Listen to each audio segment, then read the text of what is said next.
नमस्कार, मध्य प्रदेश तक देख रहे हैं आप। मैं हूं आपके साथ गुंजन। छिंदवाड़ा से खबर है कि आपने कभी कोई ऐसा भी जंग देखी है जहां दो गांवों के बीच हर साल दोनों तरफ से एक दूसरे पर बुरी बेरहमी से बुरी तरह दिन भर पत्थर बरसाए जाते हैं, वो भी किसी की मोहब्बत की दास्तां को याद करने के लिए। इसे हम आधुनिक भाषा में ऑनर किलिंग और फेस्टिवल भी कह सकते हैं। बर्बरता, आस्था और प्रेम तीनों ही मानव के जन्मजात गुण होते हैं। कई बार इन तीनों का संगम भी देखने में आता है और ऐसा ही एक मंजर छिंदवाड़ा के पांडुना शहर में है और वर्ष देखने को मिलता है, वो भी एक त्योहार के रूप में। सार्वजनिक तौर पर विश्व प्रसिद्ध गोटमार मेला एक ऐसी ही प्रेम कहानी है। छिंदवाड़ा के पांडुना में ऐसा ही मेला आयोजित होता है जहां नदी के दोनों तरफ दो गांवों के लोग इकट्ठा होते हैं और दिन भर एक दूसरे पर जी जान से पत्थरों की बौछार करते हैं और इसमें हर साल सैकड़ों लोग बुरी तरह घायल भी होते हैं और यहां तक कि मौत भी हो जाती है। चौंकाने वाली बात यह है कि ये सारा खूनी खेल जिला प्रशासन, मीडिया और पुलिस की मौजूदगी में होता है, मगर इसे फिर भी कोई रोक नहीं पाता है। बता दें कि कहते हैं हिंसा इंसान का जन्मजात गुण होता है और समाज और कानून उसके इस व्यवहार को रोकने के लिए ही बने हैं। पर गैरवाह परंपरा, अंधविश्वास या कहे धर्म के नाम पर हिंसा इंसान को इंसान नहीं रहने देती। छिंदवाड़ा जिले की एक तहसील पांडुला में इस साल एक ऐसा ही नजारा देखने को मिलता है और हम सोचने पर मजबूर हो जाते हैं कि क्या हम वास्तव में अंतरिक्ष में इंसान भेजने की बात कर रहे हैं या आज भी आदिम युग में जी रहे हैं। ये परंपरा यहाँ के गोटमार मेला में देखने को मिलती है, जहाँ इंसान को बेरहमी से पत्थर मारता है और खून बहने पर खुश होता है। और यही नहीं, साल भर हर त्योहार मिलजुल कर मनाने वाले लोग दूसरे पक्ष के घायल होने या मरने की खुशी मनाते हैं।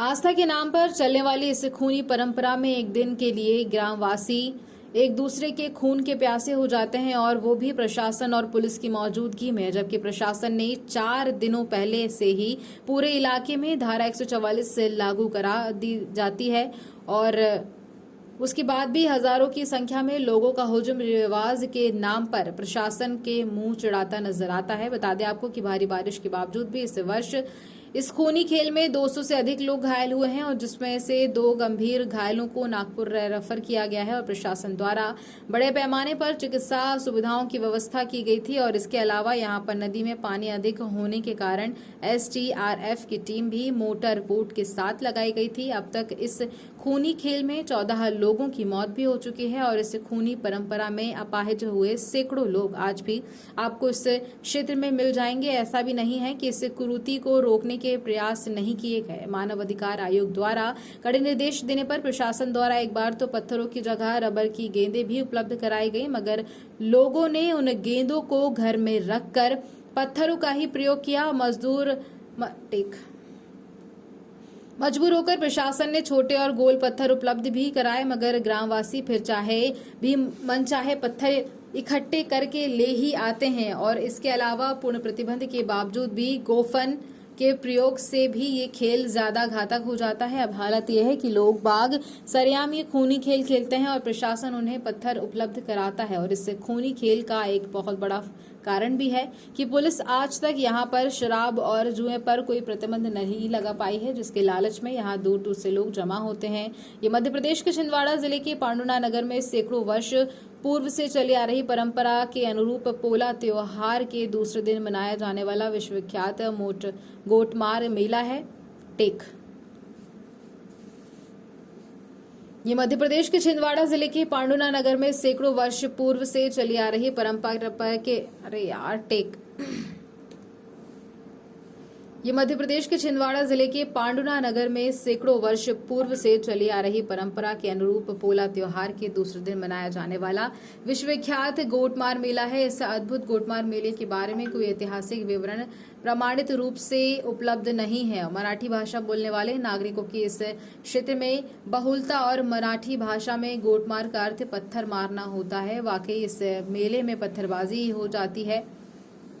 इसमें हजारों लोग सूर्योदय से सूर्यास्त तक विपक्षी योद्धाओं पर पत्थर रूपी शस्त्रों की बौछार कर बड़ी शान से एक दूसरे का लहूलुहान करते हैं और एक दूसरे का लहू बहाते हैं। और इस एक दिवसीय अघोषित युद्ध में प्रतिवर्ष अनगिनत लोग घायल हो जाते हैं, जिसको सुरक्षित और अक्षुण्ण रखना हमारा कर्तव्य है। परंपरा समय के साथ बदला भी जाता है और परंपराओं में अगर कोई कमी नजर आती है या कोई गुप्त रहती है तो उसको सुधार के प्रयास किए जाते हैं। इसको आप समर्थन देते हैं या नहीं? नहीं, निश्चित रूप से हर चीज में थोड़ा ना थोड़ा समय के हिसाब से सुधार होना चाहिए। अभी जिस तरह से शांति समिति की बैठक होती है तो उसमें हमारे जो युवा है, एनसीसी के कैडेट्स है या एनएसएस के कैडेट्स है या हमारे आजकल जो है अपने स्काउट्स के बच्चे हैं, तो नए युवा जो पढ़े लिखे बच्चे हैं उनको भी इसमें जोड़ा जाए और ये बच्चे भी जब इसमें जुड़ते हैं तो जो हमारे गोटमार का खेल है उसका स्वरूप भी बदलता है और लोगों को देखने का भी एक जो आकर्षण रहता है। विश्व प्रसिद्ध गोटमार मेला है और लोग यहाँ पे आते हैं और अभी देखने में भी आ रहा है कि जैसे कैजुअलिटी की संख्या दिनों दिन बहुत कम हो गई है। थोड़ी बहुत चोटें तो आती है, इससे इंकार नहीं किया जा सकता। पुलिस के आप देख रहे हैं, पुलिस का 200 से ज़्यादा भी बल डिप्लॉयड है यहाँ पर और रिजर्व में हमारे पास काफ़ी फोर्स उपलब्ध है। मेन फोकस हमारा रहा है धारा 144 के तहत जो आदेश हुए थे उनका पालन सुनिश्चित करने का, जिसमें आज ड्राई डे घोषित किया गया है यहाँ पर और गोफन यानी स्लिंग का पूर्ण रूप से प्रतिबंध किया गया है। उसका गंभीरता से पालन हो, साथ ही कोई दर्शक किसी तरह से पीड़ित ना हो और यातायात व्यवस्था का फोकस ये रहा है कि जो देखना चाह रहा है मेला वो सुगम रूप से देख सके और यदि कोई मेडिकल इमरजेंसी आती है तो उसके लिए एक एम्बुलेंस के लिए रूट क्लियर रहे। ये बेसिक फोकस रहा यातायात का, जिसमें अभी तक हम सफल रहे। जैसे डीएम साहब बता रहे थे, अभी तक कोई मेजर इंजरी नहीं हुई है और स्थानीय जो अस्पताल बनाए गए हैं उसी में उपचार से लोग अपने माइनर इंजरीज ठीक की और वापस खेल में शामिल भी हो गए हैं और उम्मीद है कि सनडाउन तक जो